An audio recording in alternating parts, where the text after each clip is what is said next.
Bismillahirrahmanirrahim.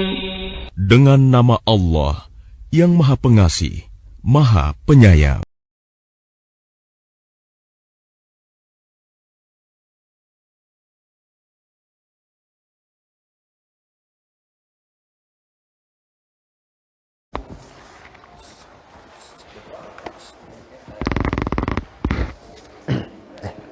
Salah jam nanti.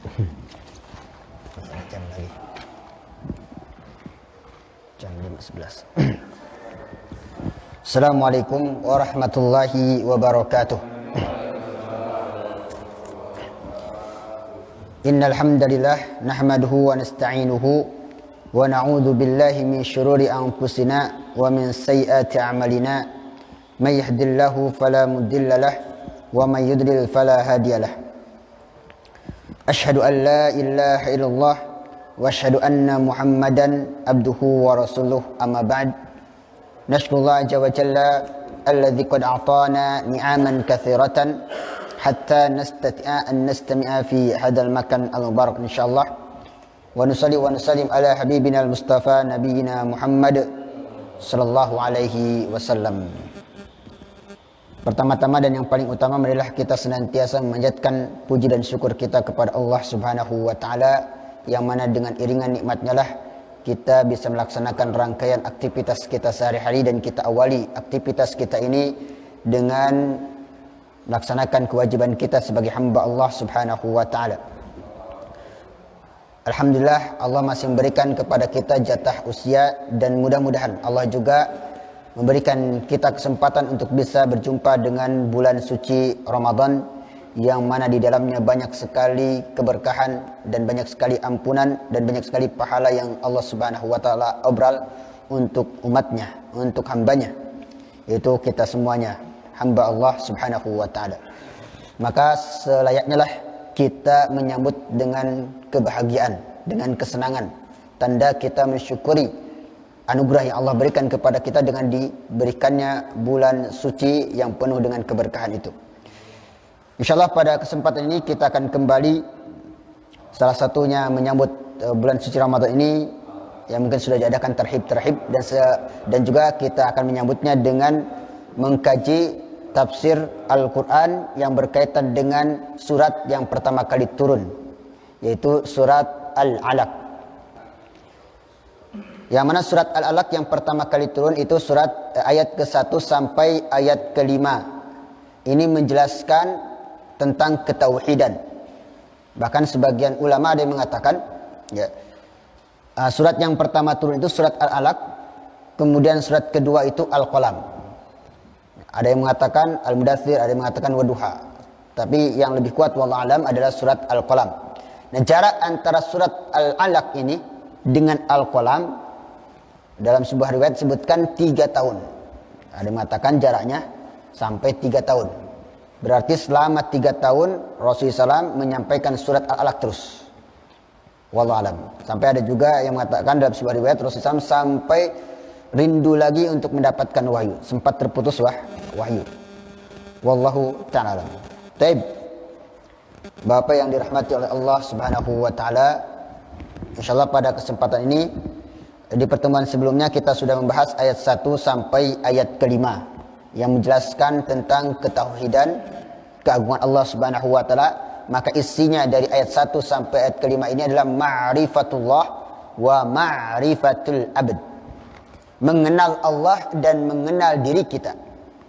Setelah kita mengenal diri kita adalah seorang hamba yang lemah, makhluk yang diciptakan dari sesuatu yang hina. Makhluk yang awalnya tidak tahu apa-apa, kemudian dimuliakan oleh Allah Subhanahu wa taala, dijadikan khalifah di muka bumi ini, menjadi pemimpin dari makhluk-makhluk Allah yang lain. Mengenal dirinya, awalnya dirinya hina, awalnya dirinya tidak tahu, awalnya dirinya ini adalah tidak ada dan makhluk dan lemah. Oleh karena itu dia mengatakan dirinya itu adalah hamba. Hamba siapa? Allah. Maka juga di sini juga diperkenalkan siapa yang lebih kuasa, itu Allah. Disebutkan siapa Allah itu? Rabb. Yang menguasai, yang menciptakan, yang memiliki, yang mengatur kita. yang memiliki diri kita, bahkan yang mempunyai nyawa kita. Maka seketika nanti atau di waktu-waktu Allah akan mengambil milik Allah Subhanahu wa taala itu nyawa. Kemudian dari ayat berikutnya, ini tidak ada hubungannya dengan ayat 1 sampai ayat 5. Jadi ayat ke-6 sampai ayat ke-19 ini bercerita tentang Abu Jahal yang suka menghalangi dakwahnya Rasulullah sallallahu alaihi wasallam. Insyaallah kita akan baca dulu suratnya. Mungkin nanti setelah ayat 19 kita melaksanakan sunnah sujud tilawah. A'udzu billahi minasy syaithanir rajim.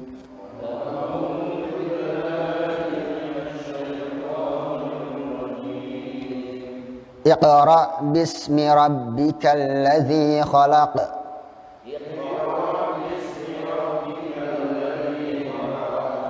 Khalaqal insana min 'alaq. Iqra wa rabbukal akram. Alladzi 'allama bil qalam. 'Allamal insana ma lam ya'lam.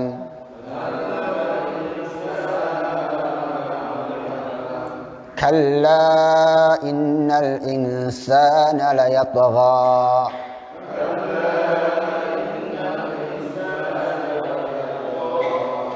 Ar-ra'ahu istaghna.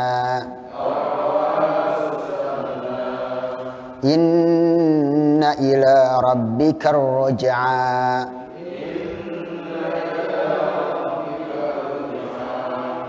Ara'aita alladhi yanha. Abdan idza shalla. Ara'aita in kana 'alal huda.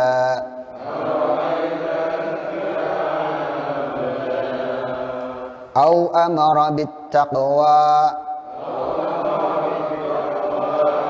Ara'aita in kazzaba wa tawalla.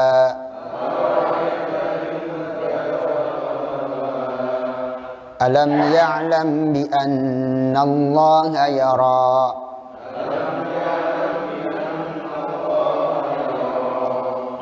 Kalla la in lam yantahi lanasfa'an bin nasiyah.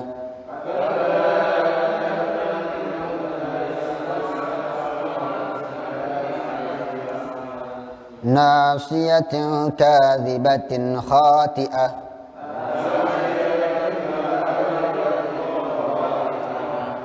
Falyad'u nadiyah.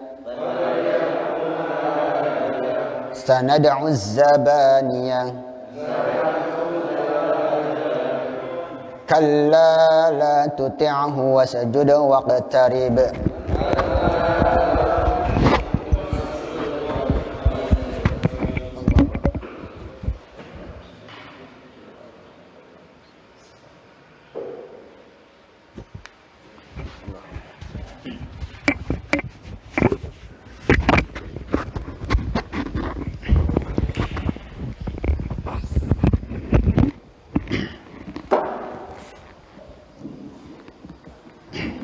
Kita lanjutkan saja dari ayat ke-6. Kalla, ingatlah, inna, sesungguhnya, al-insana, manusia, layatgha, benar-benar melampaui batas. Ar-ra'ahu, dia melihat dirinya, istaghna, merasa cukup. Inna, sesungguhnya, ila rabbika, hanya kepada Rabbmu, ar-ruj'a, kembali. Ara'aita, tahukah kamu, alladzi, orang yang yanha, melarang, abdan, hamba, idza, apabila, shalla, salat. Ara'aita, tahukah kamu, in kana, jika sesungguhnya dia, alal huda, di atas petunjuk, atau amara, memerintahkan, bittaqwa, bertakwa. Ara'aita, tahukah kamu, in, jika, kadzdzaba, dia mendustakan, wa tawalla, dan berpaling. Alam, bukankah, ya'lam, mengetahui, alam ya'lam, tidakkah mengetahui, bi anna, bahwa sesungguhnya,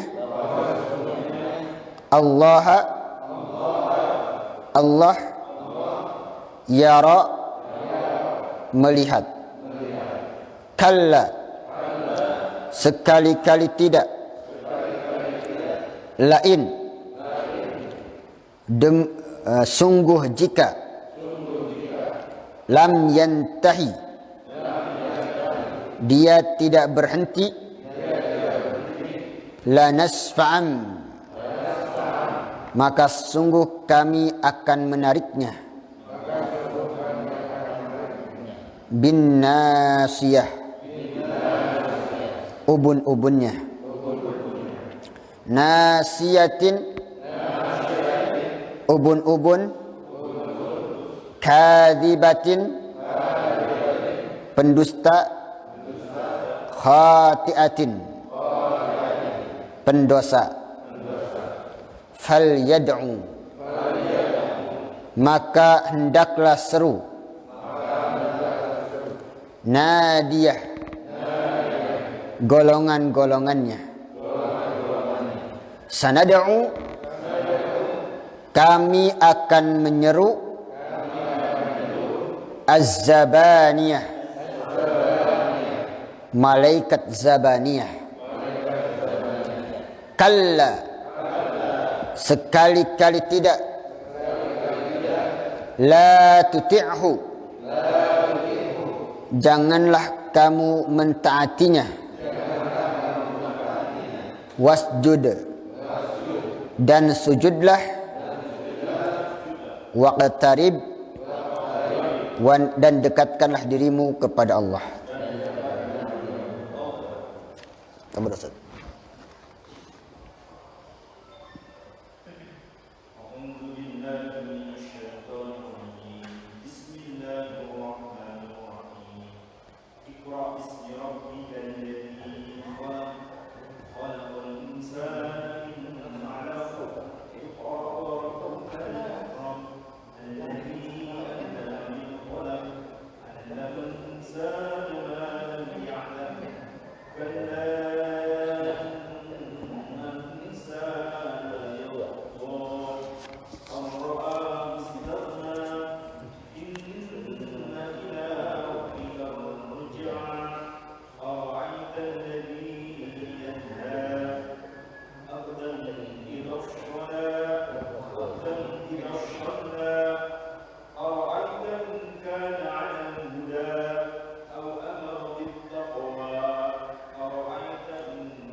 Dari ayat ke-6 sampai ayat ke-19 ini menceritakan tentang manusia yang paling durhaka dan manusia yang sangat keras sekali bantahannya atau pencegahannya, larangannya terhadap Rasulullah SAW, ya, yang mencegah, melarang dan menolak Rasulullah SAW untuk berdakwah, yaitu Abu Jahal. Nama asli dari Abu Jahal adalah Amr bin Hisham. Kemudian dia punya julukan atau gelar dari kaum Quraisy, gelarnya adalah Abu Hakam, karena dianggap orang yang paling bijaksana. Itu Abu Hakam. Tapi kemudian dapat gelar dari Allah Subhanahu wa taala, yaitu Abu Jahal.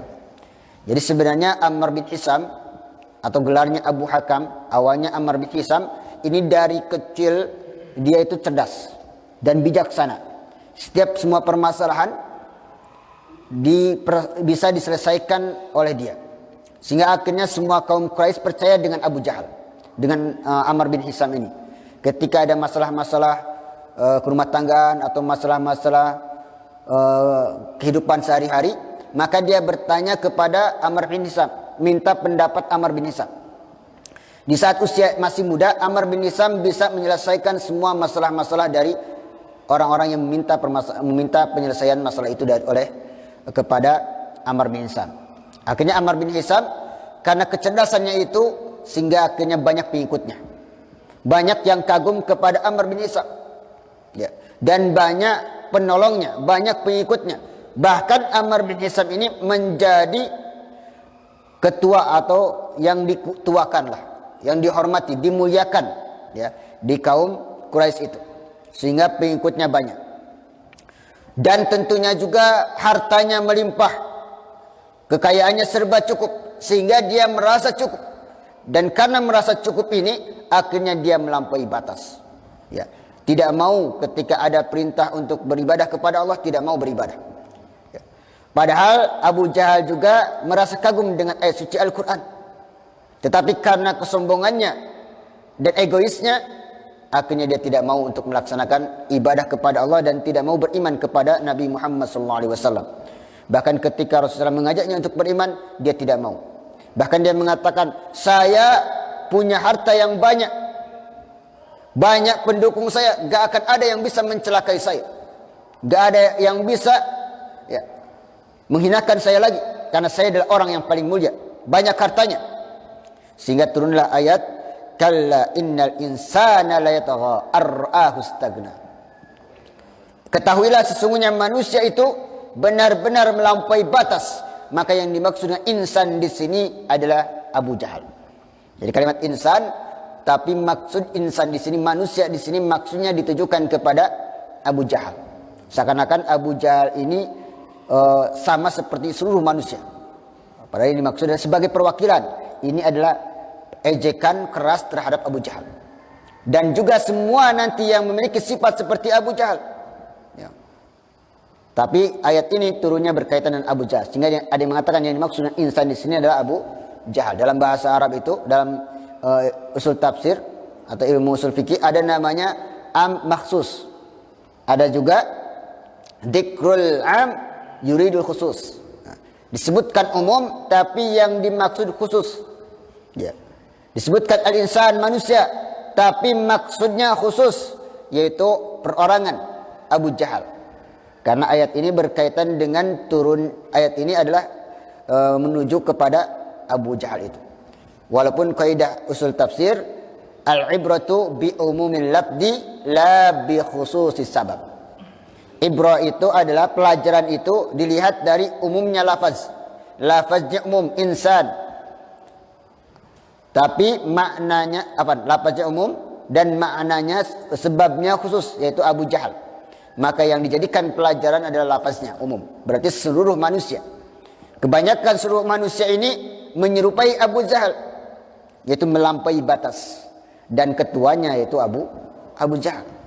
Karena hidup di masa Nabi Muhammad SAW, yang mana jayanya Islam saat itu, dan Rasulullah SAW dakwahnya sangat indah dengan kata-katanya, tetapi juga tidak bisa menyentuh hatinya yang sudah keras. Kalla innal insana layatgha.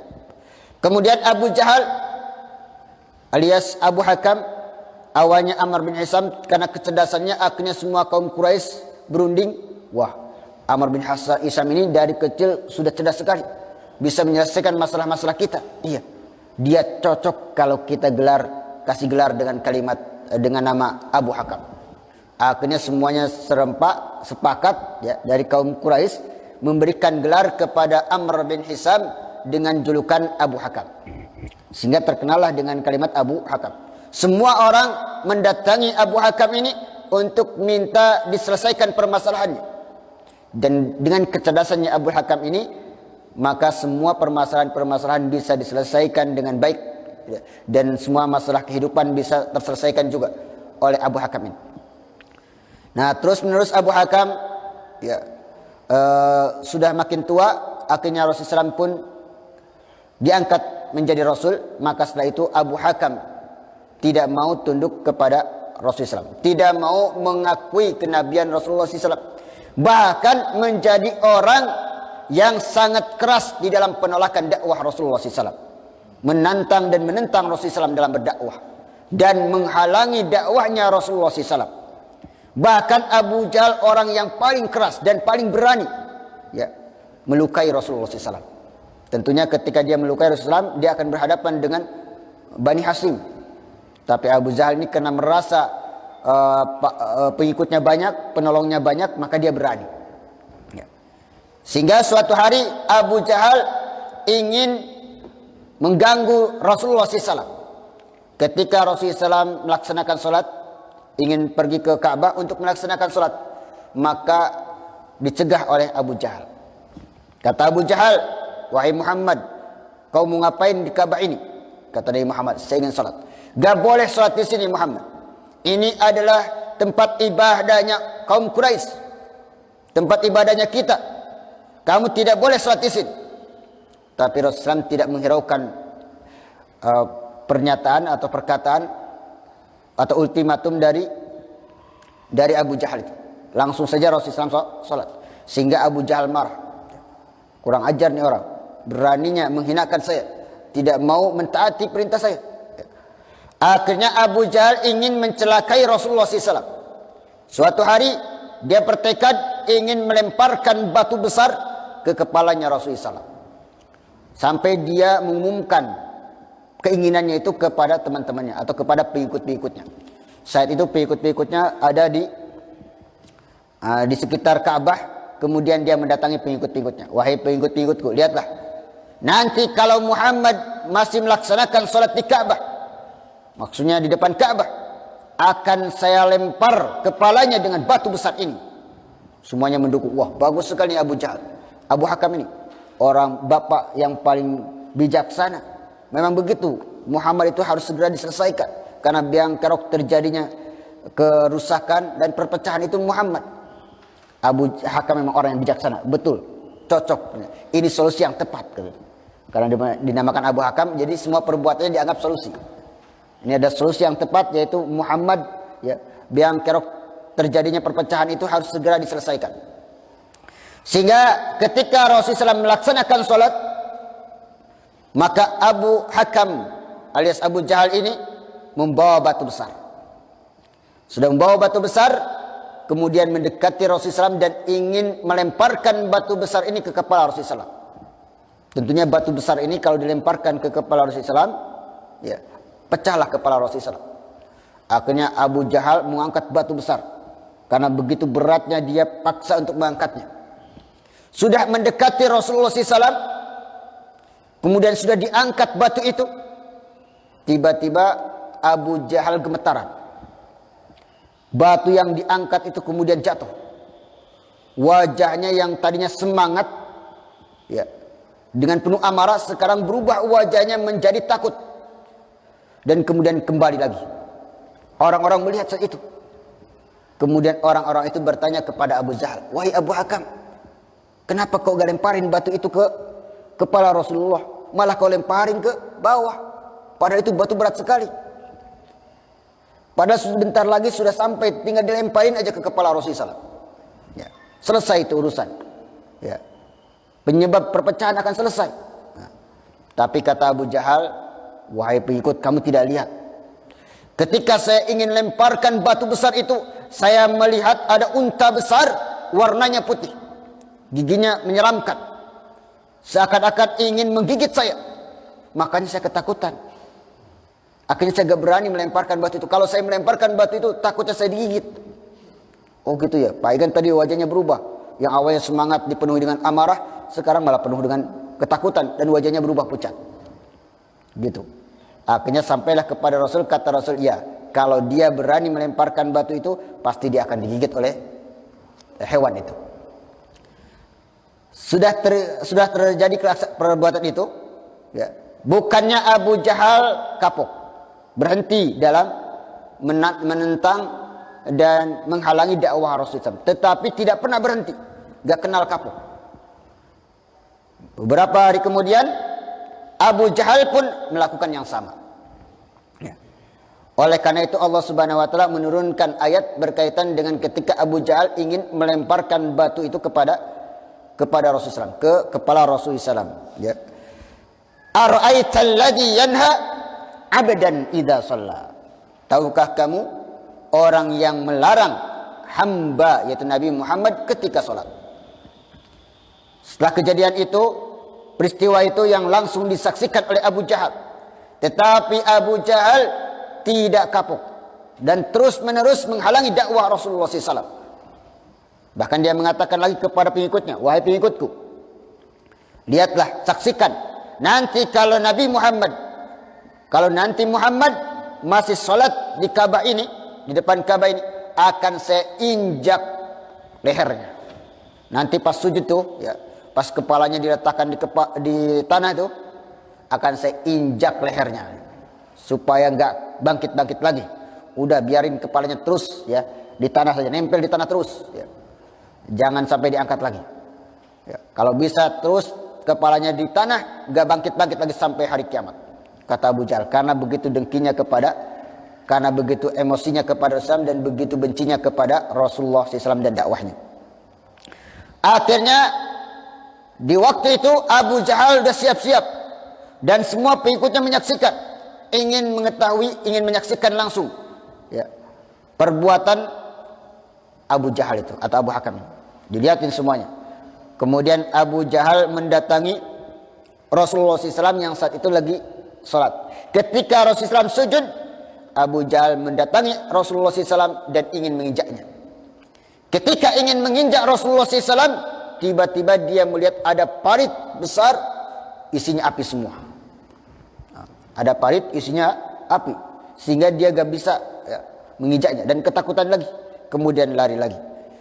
Nah, maka turunlah, ya, ayat suci Al-Quran, kalla la illam yantahi lanasfam bin nasiyah nasiyatin kadibatin khati'ah.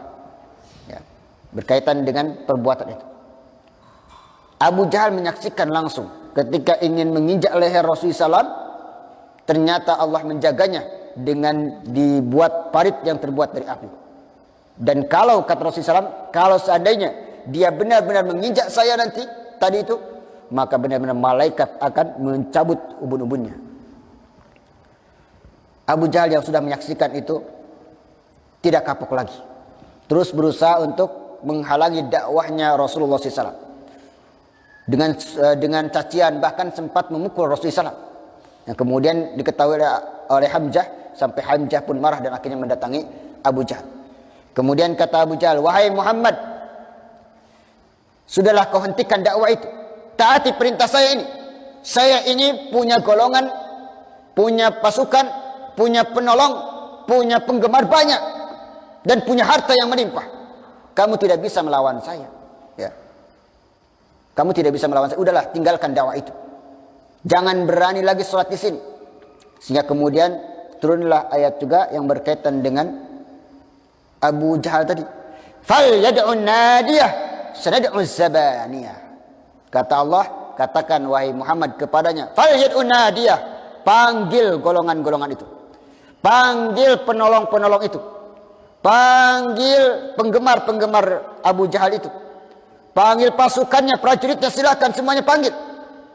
Sanad'u zabaniyah, kata Allah. Nanti kami akan panggil juga pasukan yang lebih keras. Zabaniyah, malaikat inti ya. Bukan malaikat maut lagi, tapi ada malaikat zabaniyah. Malaikat yang sangat keras kalau menghukum. Namanya zabaniyah. Ini juga berkaitan dengan Abu Jahal. Inilah kisah Abu Jahal. Ya. Menentang Rasulullah SAW. Ya.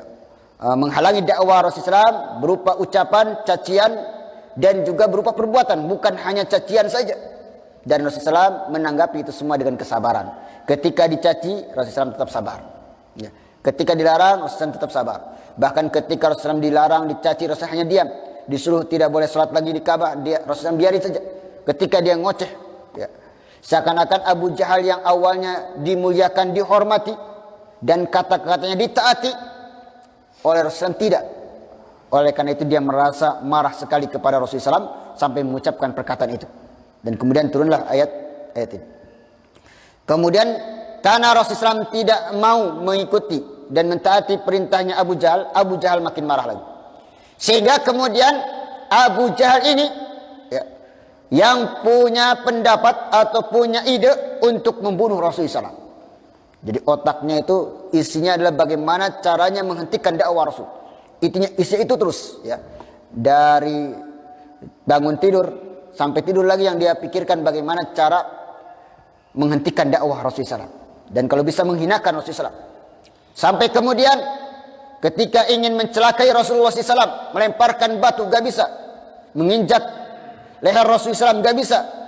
Akhirnya Abu Jahal tidak berhenti sampai di sana. Masih terus berusaha untuk menghalangi dakwah dan berusaha untuk menyakiti Rasulullah SAW ketika sholat. Akhirnya ketika Rasulullah SAW sholat, dia membawa kotoran-kotoran. Ya. Dia merintahkan kepada pengikutnya, tolong pengikutku, tolong kumpulkan kotoran-kotoran hewan. Dikumpulkanlah kotoran-kotoran hewan. Kemudian kotoran hewan itu langsung dilemparkan ke kepala Rasulullah SAW ketika Rasulullah SAW sujud. Saat itu juga banyak kaum muslimin, tapi saat itu gak ada yang berani menolong Rasulullah SAW. Karena Abu Jahal sangat ditakuti juga. Dan banyak pengikutnya. Akhirnya gak ada yang bisa gak ada yang berani membersihkan kotoran yang ada di kepala Rasulullah SAW. Sampai akhirnya Fatimah binti Muhammad yang membersihkan kotoran di kepala Rasulullah SAW sambil menangis. Dan akhirnya Rasulullah pun menyelesaikan sholatnya. Tapi Rasulullah SAW sabar menghadapi itu semuanya. Abu Jahal merasa puas karena sudah melecehkan, menghina Rasulullah SAW. Ya. Gak bisa menghalangi dakwanya, yang penting bisa melecehkan dan menghina Rasulullah SAW. Itu Abu Jahal. Tapi gak cukup juga. Karena Rasulullah SAW sabar, akhirnya Abu Jahal makin emosi saja. Ini Muhammad dilarang terus gak bisa. Dikasih kotoran, tetap juga gak berhenti dakwahnya. Akhirnya Abu Jahal punya ide. Bunuh itu Muhammad. Yang punya ide yang paling sadis ya, yang paling bahaya, yaitu adalah Abu Jahal. Kemudian Abu Jahal mengumpulkan prajuritnya semua, mengadakan lagi rapat di Darun Nadwah. Kemudian dari Darun Nadwah ini Abu Jahal memutuskan itu Muhammad harus dibunuh. Yang lain mengatakan kalau Muhammad dibunuh susah.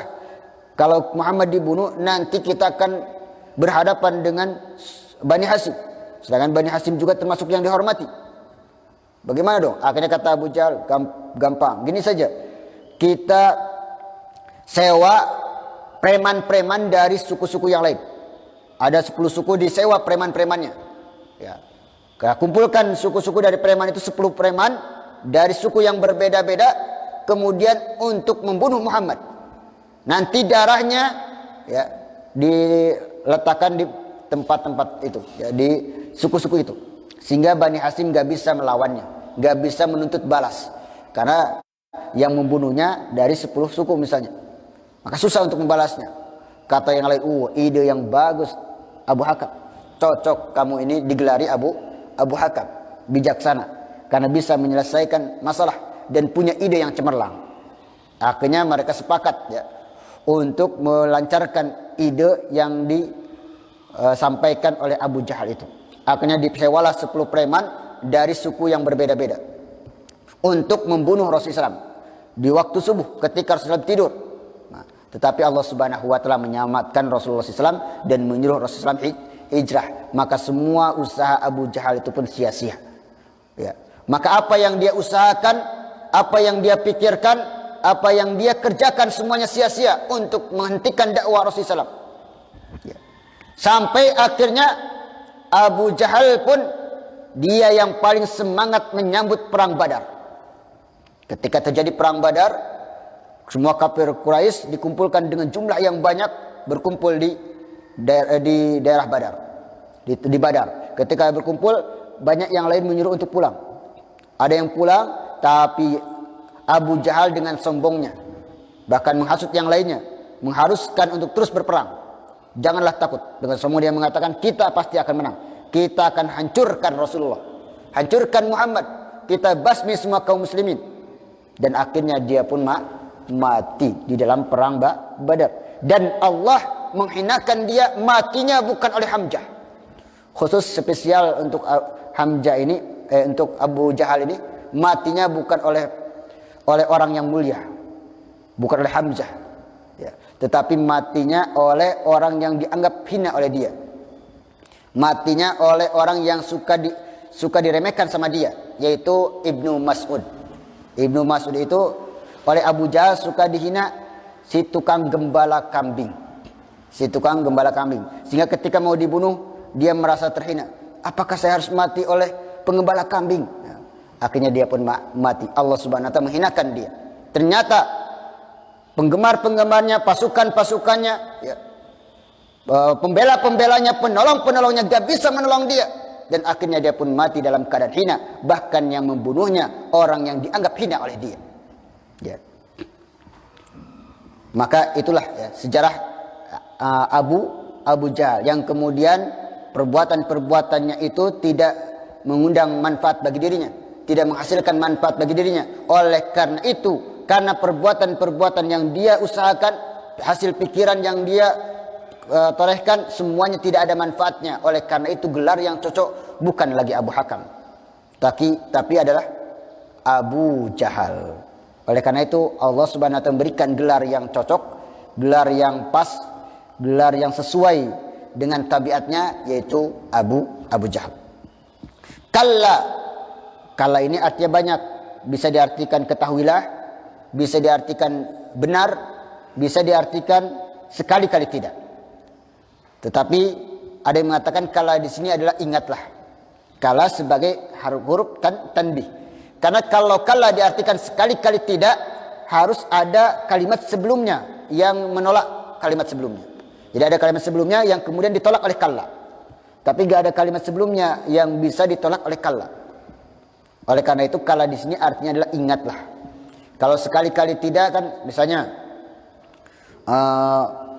misalnya di kalimat alhaakumut takatsur hatta zurtumul maqabir. Alhaakumut takatsur hatta zurtumul maqabir kalla saufa ta'lamun. Telah melalaikan kalian at-takatsur sampai mengunjungi kuburan. Kalla, sekali-kali tidak. Ini adalah penolakan terhadap keyakinan mereka bahwasanya harta ini bisa mengekalkan mereka. Kalla, sekali-kali tidak, sesungguhnya harta itu tidak mengekalkan mereka. Tapi kalau kalla di sini tidak ada kalimat sebelumnya. Tidak ada kalimat sebelumnya yang bisa ditolak oleh kalimat kalla. Oleh karena itu kalla di sini artinya adalah ketahuilah. Kalla, ketahuilah, ingatlah, tanbih, peringatan. Innal insana, sesungguhnya manusia itu la yatgha, benar-benar melampaui batas. Umumnya manusia ini punya sifat melampaui batas. Ya. Allah sudah memberikan kenikmatan kepadanya, bukan disyukuri, tapi malah dikufuri, tidak disyukuri. Itu salah satu bentuk melampaui batas. Allah memberikan nikmat kesehatan, tidak digunakan untuk beribadah. Nikmat dua mata tidak digunakan untuk melihat hal yang baik, tapi malah sebaliknya, dia gunakan nikmat-nikmat dari Allah itu untuk bermaksiat kepada Allah, bukan bersyukur, ya, tapi malah digunakan untuk maksiat kepada Allah. Maka itu adalah orang yang melampaui batas. Umumnya kebanyakan manusia itu melampaui batas. Ar-ra'ahu stagna. Kenapa mereka melampaui batas? Karena Allah tidak akan menyiapkan surga bagi orang yang ada di dalam hatinya kesombongan. Karena orang yang sombong itu merasa cukup, tidak butuh sama Allah. Dan orang yang merasa butuh tidak cukup sama Allah berarti dia belum mengetahui dirinya. Belum ma'rifatu abdi, ma'rifatu nafsi. Biasanya orang yang melampaui batas itu orang yang sombong karena mereka merasa tidak cukup. Orang yang banyak hartanya, merasa cukup dengan hartanya, maka dia akan sombong dengan harta itu. Tidak tahu kalau harta ini, tidak paham, tidak sadar kalau harta ini titipan dari Allah Subhanahu wa taala. Ya. Ar-ra'ahu stagna. Kemudian Allah Subhanahu wa taala membantah, ya, membantah kesombongan itu. Inna ila rabbikar ruj'a. Sesungguhnya hanya kepada Rabbmu kembali, tempat kembali. Di sini kalimatnya ada yang didahulukan dan diakhirkan. Harusnya inna ar-ruj'a ila rabbika. Tetapi ar-ruj'anya diakhirkan, ila rabbikanya diawalkan. Maka takdim ma haqqau ta'khir li taksir. Tujuan dari mengedepankan yang harusnya diakhirkan adalah untuk taksir, pembatas. Sehingga artinya hanya kepada Rabbmu tempat kembali. Artinya tempat kembali kamu hanya kepada Allah, enggak kepada yang lain. Tempat kembali kamu tidak kepada yang lain, tapi hanya kepada Allah. Ar-ra'aital ladzi yanha. Tahukah kamu orang yang melarang? Maksudnya di sini adalah Abu Jahal. Abadan idza shalla, melarang hamba ketika dia salat. Hamba di sini maksudnya Nabi Muhammad. Di sini tidak disebutkan alladzi yanhaka, tapi yanha abdan. Tidak. Tahukah kamu orang yang melarang kamu ketika salat? Kamu di sini maksudnya Muhammad, tapi di sini Nabi Muhammad disebutkan dengan kalimat abdan sebagai penghormatan. Karena hamba Allah di sini adalah sebuah penghormatan kepada Nabi Muhammad sallallahu alaihi wasallam. Nabi Muhammad ketika salat, "Ara'aita in kana 'alal huda?" Tahukah kamu in kana 'alal huda? Jika sesungguhnya Nabi Muhammad itu berada di atas petunjuk. Maka petunjuk itu digunakan lapas ala, atas. Karena orang yang berada di atas petunjuk dia berada di atas. Ya. Sedangkan orang yang berada dalam kesesatan itu menggunakan fi, di dalam kesesatan, diliputi dengan kesesatan. Tahukah kamu bahwasanya Nabi Muhammad itu adalah orang yang berada di atas petunjuk? Allah muliakan dia, Allah tinggikan. Maka kalimat pertanyaan ini adalah pertanyaan keheranan.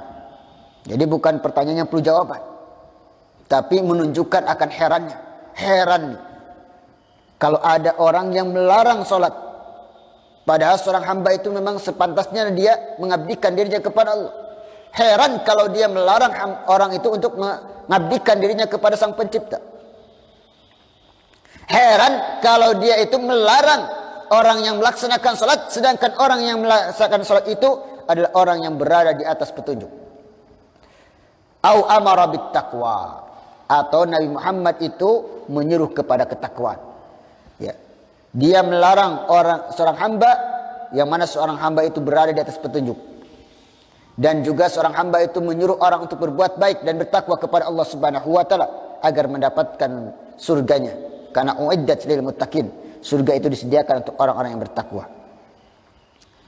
Ara'aita in kadzdzaba wa tawalla, dan tahukah kamu sesungguhnya orang yang menolak itu, orang yang melarang hamba salat itu adalah orang yang kadzdzaba wa tawalla, orang yang mendustakan risalah Nabi Muhammad.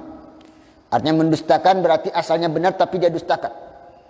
Mendustakan Nabi Muhammad SAW, watawalla, dan berpaling dari ketauhidan, berpaling dari dakwah Rasulullah SAW, mendustakan dakwah Rasulullah SAW dan berpaling dari dakwah Rasulullah SAW. Alam ya'lam, kemudian Allah Subhanahu wa taala mengancamnya. Alam ya'lam bi anna Allah yara. Tidakkah dia tahu sesungguhnya Allah itu yara, melihatnya. Sesungguhnya Allah melihat semua perbuatan itu. Melihat perbuatan dia melarang Rasulullah SAW dalam melaksanakan sholat. Maka kalimat ara di sini adalah kalimat keheranan Allah, ya, kepada dia. Dan orang yang berakal akan merasa heran. Heran seperti itu. Masa orang yang bijaksana seperti itu? Layaknya bukan orang bijaksana. Itu adalah orang yang bodoh. Orang yang sangat bodoh kalau melakukan perbuatan seperti itu. Kemudian juga kalimat pertanyaan ini juga sebagai takbih wa sana'ah, sebagai penghinaan atau ejekan atau gambaran orang yang sangat jelek sekali. Orang yang sangat jelek, seakan-akan orang yang tidak punya pengetahuan sama sekali. Ya. Alam ya'lam bi anna Allah yara. Tahukah kamu sesungguhnya Allah melihat? Kalla. Ketahuilah kata Allah. La illam yantahi. Pakai la di sini la mautiatil qasam. Yang artinya la yang punya fungsi sumpah. Wallahi, jika dia tidak berhenti kata Allah. Sekali-kali tidak. Jika dia tidak berhenti, la nasfa'an bin nasiyah. Benar sungguh kami akan menarik ubun-ubunnya. Ini sabab nuzulnya, yaitu ketika Abu Jahal ingin menginjak kepala Rasulullah SAW. Tiba-tiba ada parit, di dalam parit itu ada api, sehingga dia ketakutan. Sehingga turun ayat ini, kalau dia masih melakukannya, gak berhenti untuk menginjak Rasulullah SAW, maka pasti malaikat akan menarik ubun-ubunnya. Nasiyatin kadhibatin khatiyah, yaitu ubun-ubun pendusta dan ubun-ubun pendosa. Khati'ah itu orang yang melakukan kesalahan dengan sengaja. Kalau mukhti itu adalah orang yang melakukan kesalahan tidak sengaja. Artinya orang yang melakukan dosa karena dia sengaja. Ya. Ubun-ubun pendosa dan ubun-ubun pendusta. Ini menggunakan rangkaian kalimatnya itu menggunakan majas mursal untuk memperindah katanya. Ya. Maksudnya nasiyah di sini adalah orangnya, bukan nasiyahnya. Ya. Nasiyatin kadhibatin khati'ah, maksudnya orang yang memiliki ubun-ubun itu. Isinya adalah pendustaan dan penolakan. Fal yad'un nadiyah, maka kata Allah, hendaklah kau panggil penolong-penolong kamu. Panggil pasukan-pasukan kamu. Panggil penggemar-penggemar kamu. Ini berkaitan dengan Abu Jahal yang membanggakan penolongnya, membanggakan pasukannya, golongannya. Dia merasa golongannya banyak, penolongnya banyak, merasa kuat, gak ada yang bisa mengalahkannya. Sampai dia mengatakan kepada Rasulullah SAW. Ya. Kemudian kata Rasulullah, Sadad'uz zabaniyah. Maka kami, kata Allah, akan memanggil zabaniyah. Silakan kau panggil pasukan-pasukanmu, golongan-golongan kamu yang ribuan itu silakan panggil. Nanti saya juga akan memanggil zabaniyah, malaikat zabaniyah, malaikat yang sangat keras siksaannya. Kalau nyiksa sangat keras sekali. Kalla, sekali-kali tidak. La tuti'hu wasjud waqtarib. Maka kemudian kalimat kalla ini terakhir, sekali-kali tidak. Wahai Muhammad, jangan takut dengan ajakan, dengan tantangan, dengan cegahan, dengan semua penolakan-penolakan Abu Jahal dan pengikutnya. Jangan ikuti. Kalla, jangan. La tuti'hu, dan janganlah mentaati permintaannya. Tetapi wasjud, sujudlah kepada Allah Subhanahu wa taala, waqtarib, dan mendekatkanlah dirimu, mendekatlah kepada Allah Subhanahu wa taala. Dekatkan dirimu dengan ibadah kepada Allah Subhanahu wa taala. Inilah tafsir singkat dari surat Al-Alaq ayat ke-6 sampai ayat ke-19. Ini semuanya bercerita tentang Abu Jahal dan penolakannya Abu Jahal dan ancaman-ancaman Allah kepada Abu Jahal. Sehingga ayat-ayat ini juga berkaitan dengan sebab nuzul tentang penolakan-penolakan, penentangan-penentangan dan pencegahan perbuatan Abu Jahal yang ingin melukai Rasulullah SAW. Kalau mungkin ada pertanyaan, tafadhol. Kalau tidak ada, saya cukupkan sampai di sini. Idza wajadtum al-khata' wal ghalatat, assalamualaikum warahmatullahi wabarakatuh.